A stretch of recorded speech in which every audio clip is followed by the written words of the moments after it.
thank our sponsor, Parati's Quality Meats, located in Cranford, New Jersey, serving customers all over New Jersey for the past 50 years. Welcome, everyone, to another edition of Coach's Talk, presented by the Shore Football Report. And I'm your host, Coach Rob Davis. And today, our special guest is Pinelands Wildcats High School's head football coach, Matt Fuller. Matt, thank you for coming on our show today.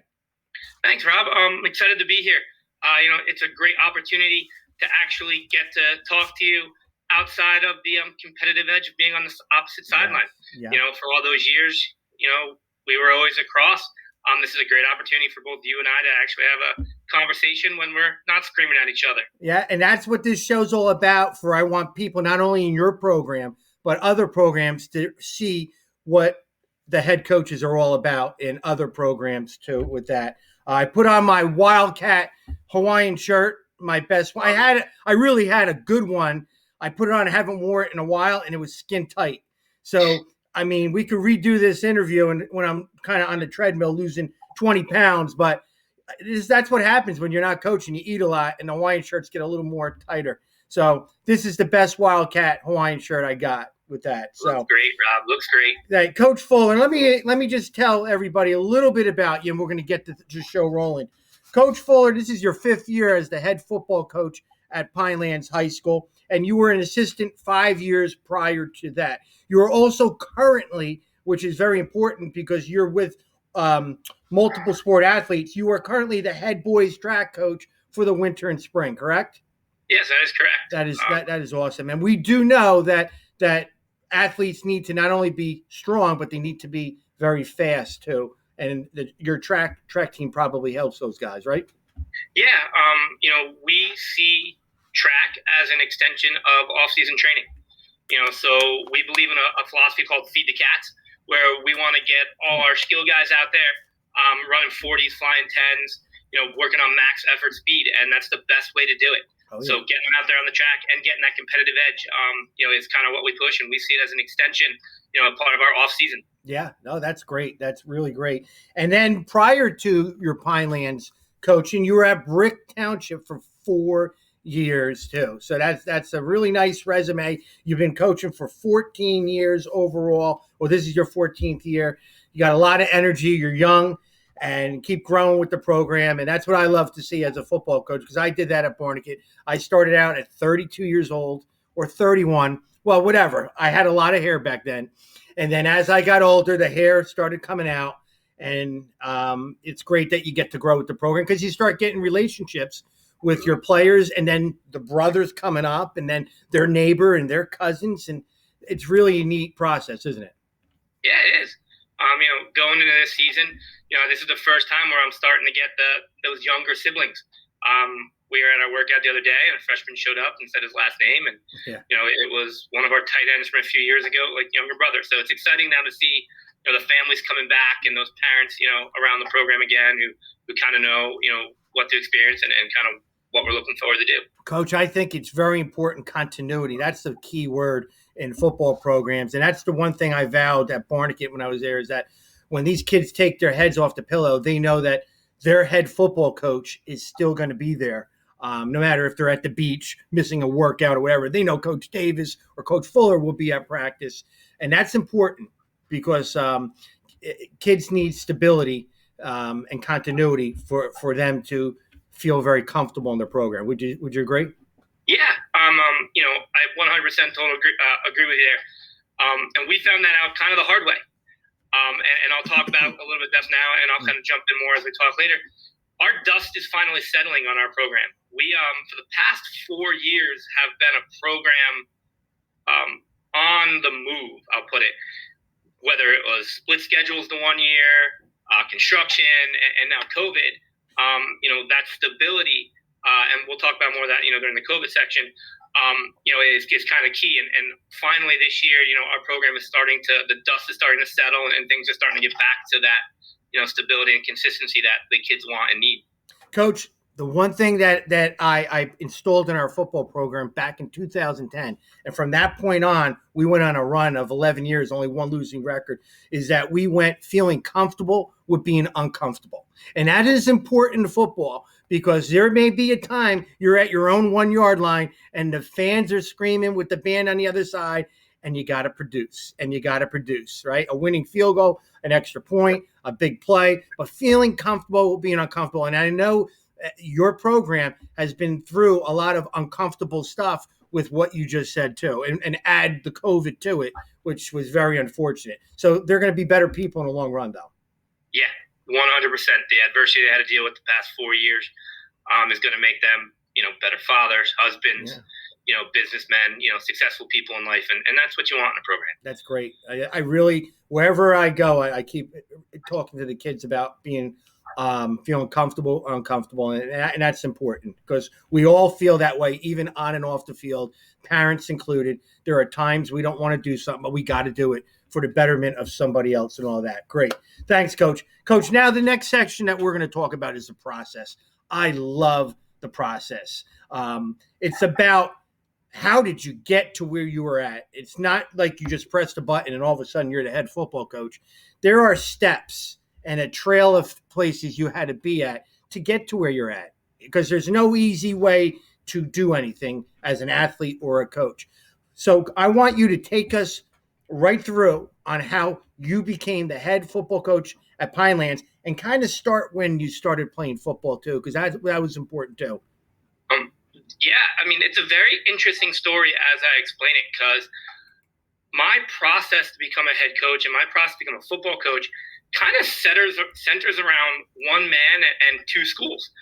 I started playing football 30 years ago. I'm 37. I started at the age of 7. Mm-hmm. My Pop Warner coach was, God rest his soul, Bill Bruno. I played all the way through with his son, Kyle. So along my way, I was learning the game of football from, at that time, the Pinelands Wildcat head coach, Bill Bruno. He was also the track coach at the school. Mm-hmm. When he was having this great success, on the field football and, track. So I was learning how to play the game at a young age from him. And then I go to Donovan Catholic. Well, now Donovan Catholic. Back then it was Monsignor now in high school. Correct. And my head coach is Tom Farrell. But my AD is Denny Toddings, who played for Warren Wolf at Bricktown. And those are going to be the two schools throughout my life that kind of keeps popping up. Most of my assistant coaches that were with Coach Farrell, John and Mike Mendez, and then we had Jerry O'Donnell when I was there as a player. A lot of them played for Coach Wolf at Brick or have experience coaching with Coach Wolf or knew Coach Wolf. So my early years of football were kind of conditioned around Pinelands and Brick. Mm-hmm. Right, and kind of how they did things and things like that. And then, with what Tommy did, I kind of have a unique connection with our athletes here. And when I get to Pinelands as a coach, I experienced the same things they were going through as a player. My freshman year at Donovan, we had broken the longest losing streak in the Shore Conference. Mm-hmm. And then we ended up making 2 back-to-back playoff years when I was there. And then from there, I went to Marietta College in Ohio. It's a small D3 school. We put in the OAC. I'm sure you're very familiar with all your recruiting. You know a lot about the OAC. Mm-hmm. When you have to play Mount Union every year, a Division III powerhouse, and the other 4 teams in your conference are... They're a decent program, yeah. Yeah. I think they had a wide receiver who was pretty good by the name of Pierre Garçon when I was there. I think he might have made the NFL. I'm not sure. And having to cover him, that was an eye-opener as an outside linebacker. Yeah. But it's there in college. Again, this is 2000 and, early 2000s. You don't have huddle. So you have to learn how to watch film as a player with your coach on a VCR. And that kind of started that whole process of, what do I want to do? When I'm done playing, because you can't play football forever. And I wanted to get into the coaching game. So in 2007, when I graduated, I called my old Pop Warner coach, who was now the AD at Bricktown. I said I was interested in learning how to coach football. He said, come to my office. I showed up to Bill Bruno's office. He handed me volunteer paperwork. Mm-hmm. And within 24 hours, I had a meeting with the then great Brick Township freshman football coach Don Marino, who passed away last year during the COVID situation. We had a meeting. He said I was going to be the offense and defensive line coach as a volunteer. And my path kind of started. So I spent the next 4 years coaching at Brick. I coached my first 2 years under Warren Wolf, the great late legend there, the state leader in wins. And when you sit there and you watch him coach, it wasn't about the X's and O's.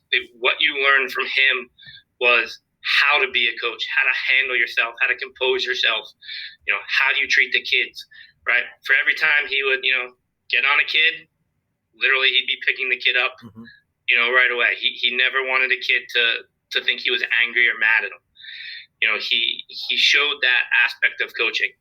And the best stories I have of him is when I was a young coach, you always go to clinics. So we're going to the Bergen Catholic offensive line coach in clinic. And I'm in the car, Coach Wolf is driving, and I'm with Jack Bush, and I'm this young 20-something-year-old coach, and the entire day he calls me Jeff, and I don't say a single thing, and he comes back later, and he apologizes for a good 5 minutes for calling me Jeff, the next day, and I'm like, Coach, it's okay, you can call me whatever you want, you're Coach Wolf. There are other things he could have called you that kind of probably wouldn't be good, but. So then I went from being a volunteer to, helping coach freshman football as a paid assistant. And then I ended up moving my way to being the head freshman coach under Rob Dahl when Rob took over. And I ended up being a varsity assistant on the defensive side for Brian McNamara. My goal was to stat and chart, what other teams were doing, and try to find in-game tendencies. So I learned a lot there with that. And then, I was teaching at Pinelands by that point in time in 2009. So in 2011, Sean DeRosa asked me to join his staff. I come on, and then Brian Wilkinson becomes the head coach the next year. And under Wilkinson, for the next 4 years, I learned a tremendous amount. I learned more about organizing football practices, games, the outside stuff, the financial aspect. Coach Wilkinson is a great delegator. So he would delegate a lot of his stuff to his assistant coaches. So it allowed me to dive into other aspects of, being a head coach that aren't, normally available to, young assistants. Right. And Coach Wilkinson always believed in coaching his coaches. He wanted the very best of us, and he wanted to work, make sure we understood the game and we knew what we were doing. And, from game planning to practice planning, we were involved in everything, and he demanded the best. And I learned a lot over those 4 years. He's good at promoting program. That's what he does. Oh, he's fantastic at that. He's going to make every kid feel they're loved, and he's going to make every kid feel they're special. And, again, just like Coach Wolf, if he gets on a kid, he gets on a kid. But before that kid leaves, he's telling that kid he loves them, and, they're getting a hug. He does a fantastic job. And then it kind of happened, with what happened with him. I know you talked about it last year. And I was asked to interview, and I interviewed, and I kind of came out, I guess, the winner. Yeah. If you want to call it for the next 4 years of that. And now I'm the head coach at Pinelands, starting my 5th year, and I've enjoyed every moment of it, the good, the bad, the ugly. It's all eye-opening, and I wouldn't wish, for anything else to kind of happen, and I'm Coach, it's great. I mean, it's always great when you got that interview. Just because you had the interview doesn't mean you're getting a job. You won the interview. So whatever you did, you won people over. So that's a credit to you because, people, you don't have to get a job if you're working in the district, but you won the job. It's a credit to you. Some of the names that you mentioned, and I love to get connections. I love Facebook because you always see who you're connected with other people. You mentioned a couple guys like a Tommy Farrell. The best decision I ever made is when I did not go to New Egypt as the offensive coordinator with him. He laughs because the next year I went to Barnegat. If I went to Tommy Farrell when he was at New Egypt, because he called me up to be the OC, I never would be at Barnegat. So thank you, Tommy. I tell him that all the time. And now he's the superintendent at Brick, and that's all good. So we're all fine. And Bruno's always been good to me. Always good to me because my cousin used to coach at Pinelands too, Larry Sheehan, with Vinny Casal, and we all knew each other. And Bruno, me being a young coach, he was one of those coaches that was easy to talk to. And he would talk to, here I am, a young coach, and I'm talking to Coach Bruno, and that was great. And I knew him when he was at East and all that stuff. And Denny Toddings, his son, I got into Barnegat as a football coach, and then now he's an administrator. So he's doing well. And Coach Wolf, we all know Coach Wolf. And anybody that had the chance to be with Coach Wolf just for one day or even a short talk has nothing but great things to say about him, and has nothing to do with him as even a football coach. Just a great, great guy. And Robbie Dahl, great friend of mine. Great friend of mine. I'm proud that he moved around here in Manahawkin. What a great guy on and off the field, Robbie Dahl is. I would love to get him on this talk show too. So you had some pretty impressive guys that really molded you to where you're at. And you always take a piece. You might not like what that person does, so I'll do opposite, but you did something with that coach in mind to make you have your own philosophy, right? Yeah. I mean, I learned a lot, when talking with alumni from Pinelands, and you always mention Bill Bruno, and they always say, he might not have been the best X's and O's, but man, he was there for you. He would, give you the shirt off his back, right? And it kind of, you learn again, like, it's not about sometimes the X's and O's. It's about being there for the kids and making sure, there. So same thing with Wolf and Coach Wilkinson. I took that from most of them. Like, that's what you have to be as a coach. It's sometimes it's not about the X's and O's, especially in today's society. These kids need to know that, you're there for them, you love them, and you'll always be there. Coach, being a head football coach, when I stepped down, a reporter said, "What are you going to miss the most?" It's not the wins, losses, the championships, all that stuff. It's the relationships. And it's the relationships where you feel like you're helping people, or they need you, or very much you need them. You need them too, because, these student athletes that we coach, they do a lot for us coaches. Would you agree on that? Oh, yeah. I mean, the amount of time that they give up, right now we just have our kids coming in, 2 hours and 15 minutes, 4 days a week. So they're giving up 8 hours of their summer right off the bat, and not even in August. And then we ask them for Saturdays. We ask them to give up, working. It's been some of them, they have to work. So try to balance that out, things like that. They sacrifice a lot for us, and, we need to sacrifice, 10 times more. Well, this was a great session right here, learning about you and the process, Coach. Thank you very much. Coach, the next section that we got is talking about the COVID. And I don't want to talk a lot about it, and I do not want to be negative, but you and I know that we had to coach in a era of football with COVID, which we have not been schooled on how to coach. It was crazy. There's a lot of negativity. I just want to say one thing that I did not say in my other interviews. All the different rules that were placed by the guys up top, I'm going to say one thing, was nothing involving football coaches. And how I know that, all our pods were out of 10. You can only have 10. Could they put 11? Like, seriously, like, I was flipping out. All the other sports, like, oh, that's cool. Basketball, we'll go 5-on-5. Field hockey, this, that. Baseball, yeah, we have 9. We'll have 1 backup. We need 11. We need 11. Could they have put the pods to 11? Would it have hurt them? And my thing was, what were doctors saying? 11 is not good, but 10 were cool. Like, what studies were out there? They did not want football. I really believe that those people that were making up these rules, the doctors, wanted nothing to do with football at all. But enough of the negative stuff. There are positives. I want to hear what you and your program found as a positive during last year's COVID season. As I kind of mentioned earlier, for the last 4 years, we've been in that uncomfortable. So not having a locker room, a weight room, we were adapted, ready to handle that. So learning all that stuff wasn't a big change or shift for us.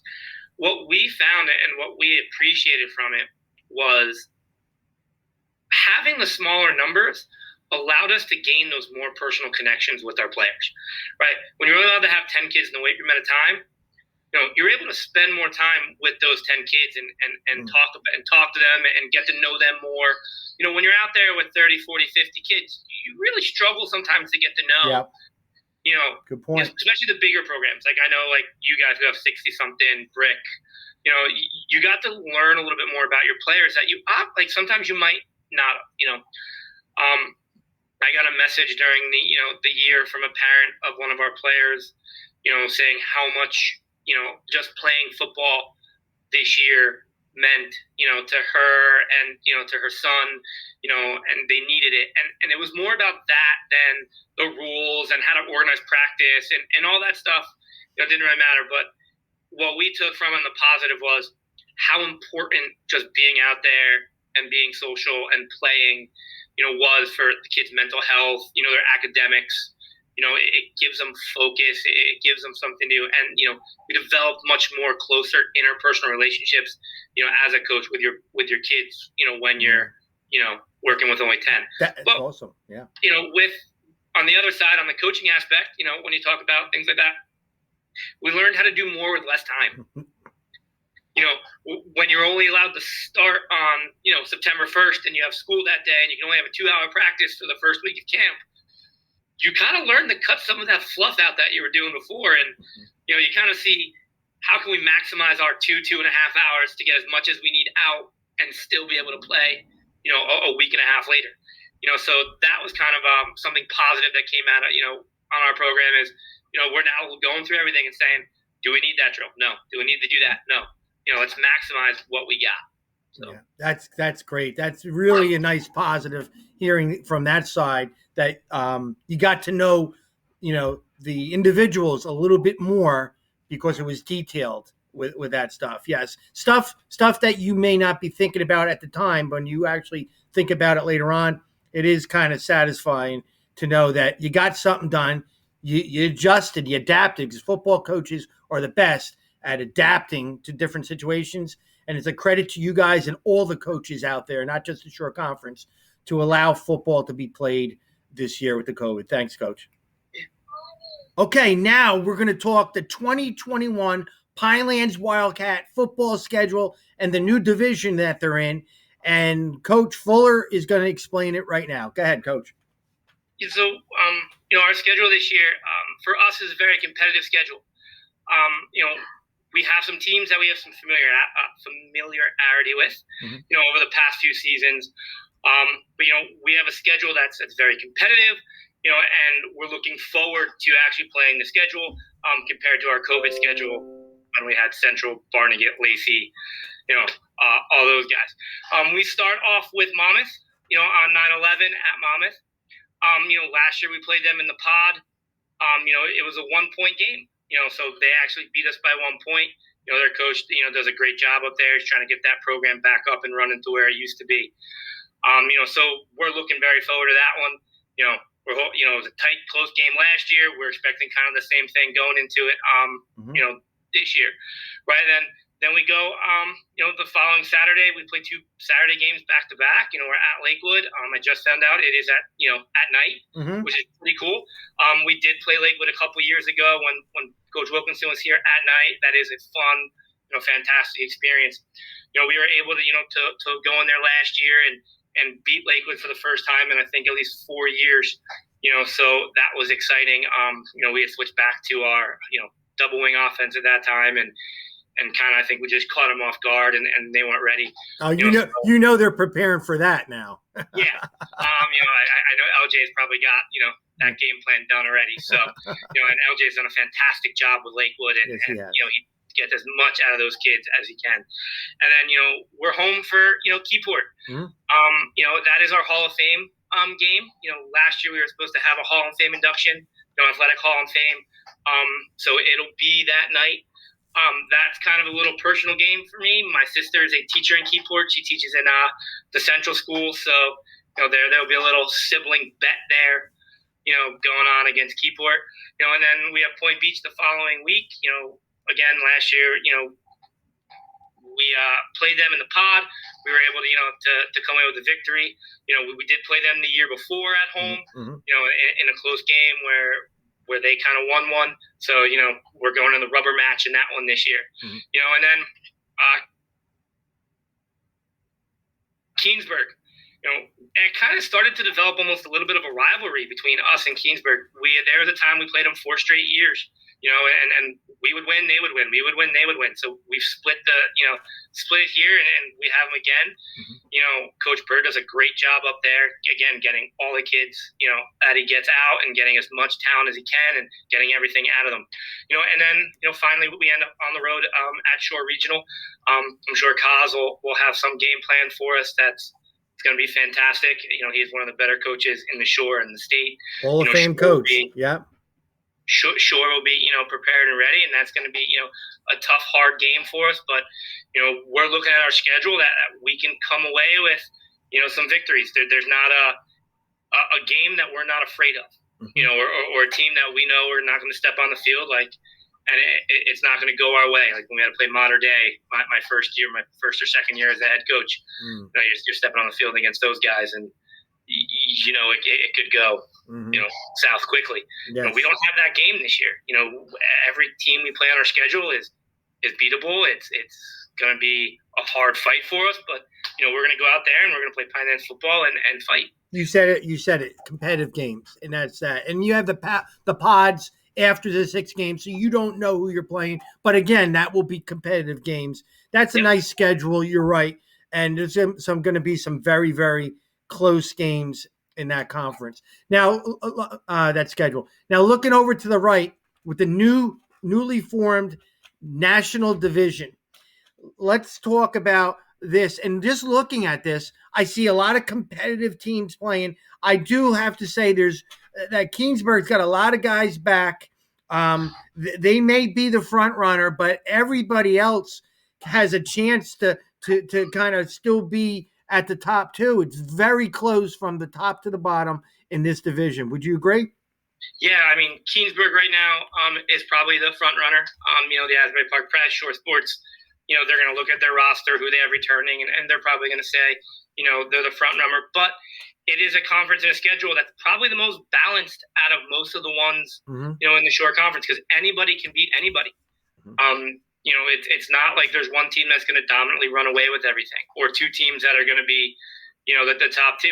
It's going to be, who can win in the last final seconds of the game, who's going to win by a field goal, who's going to get that one extra turnover or not turn the ball over, type of games. And, we're looking forward to it. We feel that this is a conference for us right now where we are as a program that we need to be in, that we can get success and get our numbers up and kind of get moving, in that right direction. Yeah, you got to stay healthy, and that goes for every one of those teams, because if you're not healthy, then your success may not be the same that you may think it is going into the season, right? Yeah. I mean, most of these teams, maybe Monmouth will have the most guys on the roster, but we're all looking probably 30, 35 guys, maybe 40, coming out, for varsity football. So it's going to be who can stay healthy the longest and who can have success, early or, and kind of ride it out, and, or who can be healthy at the right time at the end of the year. Yeah. Well, thanks, Coach. You heard it. The 2021 Pinelands Wildcat football schedule and their division, and you heard it from the mouth of the head football coach at Pinelands. Thanks, Coach. Okay, now we're going to talk 2021 Pinelands Wildcat football coaching staff. And, Coach, as a head football coach, you're only as good as your supporting staff, your assistant coaches. I've been very fortunate in my 18 years at Barnegat to have outstanding coaches on and off the field. It just made me look good. Let's talk a little bit about your coaches and also your middle school program, because you have something that a lot of schools don't have. So let's talk varsity, freshmen, and middle school coaches. Go ahead. Sounds good. My coaching staff, we have 6 varsity coaches, including myself. The first one, who's kind of my right-hand man with everything, is Joe Adelisi. He is my assistant head coach and defensive coordinator. He's got a lot of energy. I love that kid. I love him. Yes. He has the best dressed coach's outfit in the Shore Conference, if you've ever seen it. He would go great with my Hawaiian shirts. Yeah, the 1980 bike shorts. We brought Joe up. Joe used to be our middle school coach. My first year as a head coach, he was a middle school coach. We brought him up the next year to run our defense, and he brings a lot of energy, excitement, enthusiasm. He's also our head wrestling coach. So we wanted him, around our kids, Coach, to try to make his program better. As being another head coach, he serves well as a head assistant coach, handling a lot of paperwork. Coach, a quick thing about Coach Adelizi. I was very fortunate to coach at Kenny Frank's baseball camp years and years ago, and he was there as a camper. He's a young kid, and I took him. It was raining out, and we had to do our camp at that day with baseball on the pavement. This kid, who was a kid at the time, is sliding headfirst in the pavement. Sliding headfirst pavement. He's like Pete Rose. He goes all out. It's so important to him, and that's the way he coaches too. What a great asset he is to your staff. I just had to add that. Go ahead. Yeah. The interesting story is actually Joe, another one of my coaches who's unfortunately not coming back this year because he just had a baby. Anthony Alaka, who's my longtime offensive coordinator and O-line coach. We all played Pop Warner together at the same time 1 year apart. Wow. So we didn't realize it until, we were sitting in the coach's room talking about one day and talked about all the different coaches we had and the names started to gel. Then my offensive line coach, who's been there for 11 years now, Scott Paterka, he played at the University of Miami in Ohio. He was a right tackle. His quarterback was Big Ben. He's a Division I, offensive lineman. He also, free plug for Scott, owns the KFCs in town. So and may I add, I go there 3 times a week. Yes, good. Yes. So, if you're looking for a chicken sandwich, that's the best place to go. I do. He does a fantastic job with our kids. He's been involved in the program for years. And then I have a couple young coaches. Gennaro Belletta actually played tight end for me in the double wing and in our offense. Not too long ago. Yeah. He is very passionate, energetic. Wants to be a teacher and a coach. Loves coaching. And I have Mike Keller, who played quarterback at Pinelands with Matt McLean in that class. Oh yeah. And then we added a man by the name of Dan O'Reilly, who was defensive special teams coordinator for a few years out in New Egypt, who came highly recommended when he got hired here as an aide this year. So we kind of built that staff. We're a young staff. Other than Scott, I think our average age is maybe 32 when you add it all up together. Wow. So we're very young and we're very energetic, which is good because I think the kids like that we're young and we can, as I said, kind of relate to them there.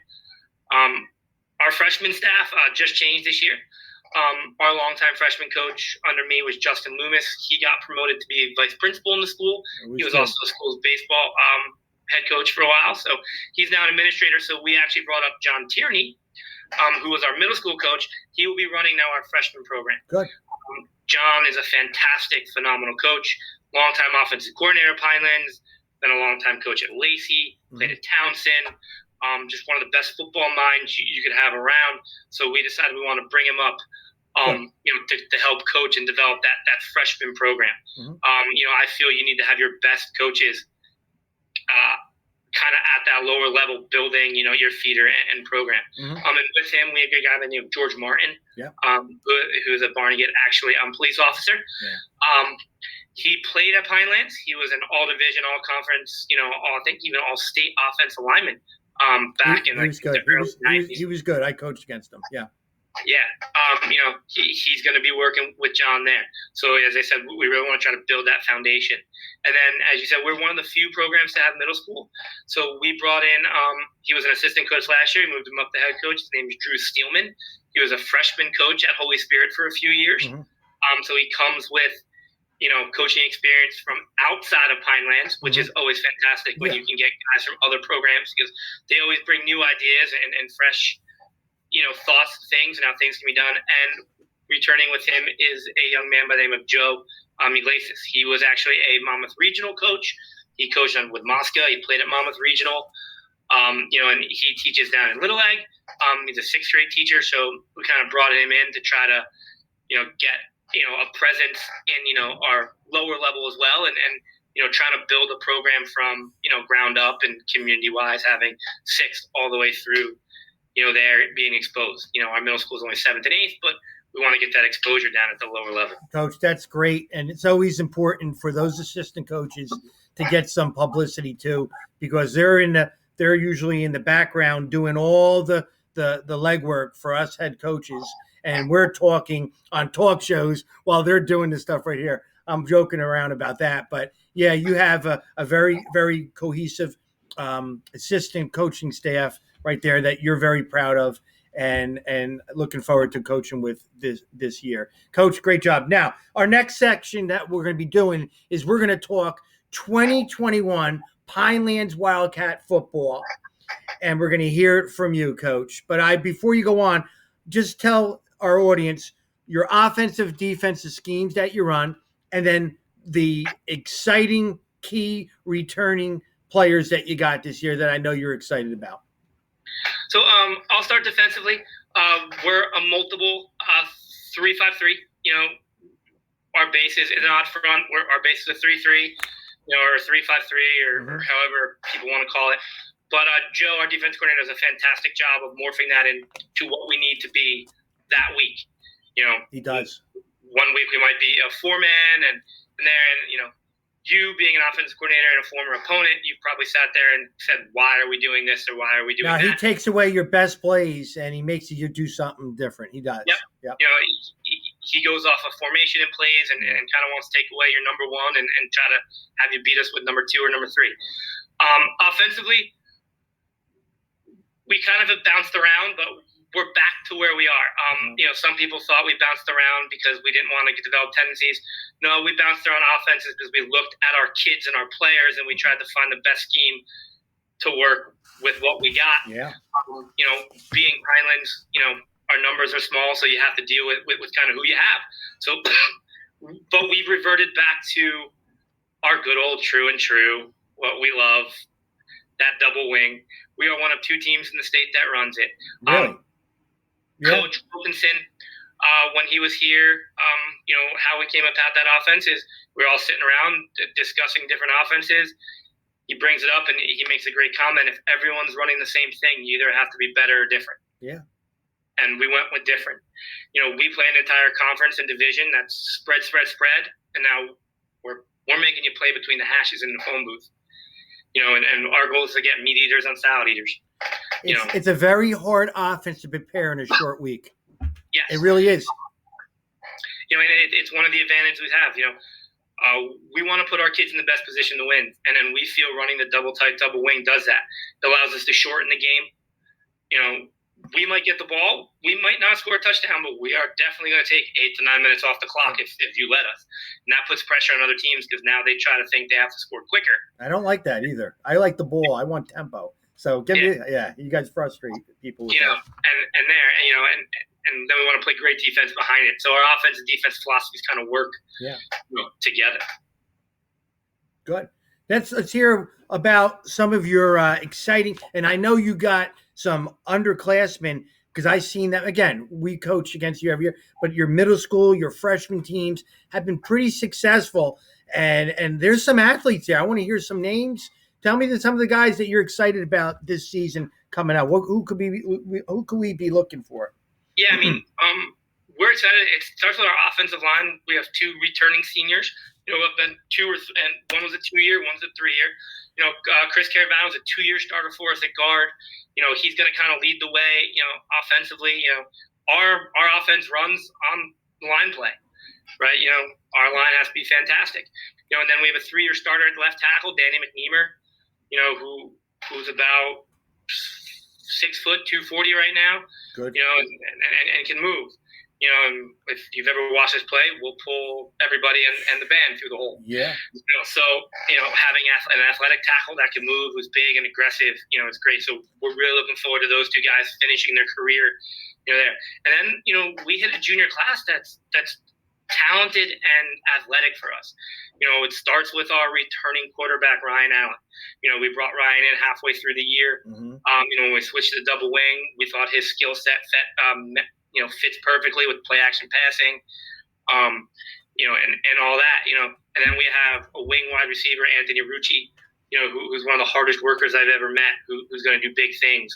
We have a fullback who's going to lead our offense, also be our middle linebacker in, Jack O'Brien. He's going to be a great player this year and next year. He played tight end too, didn't he? He played tight end last year too. Like, our tight ends and fullbacks are interchangeable, because we have another tight end / defensive end named Michael Hall. Oh yeah, who's about 6'1", 220. Can move. He's going to be a fantastic defensive end.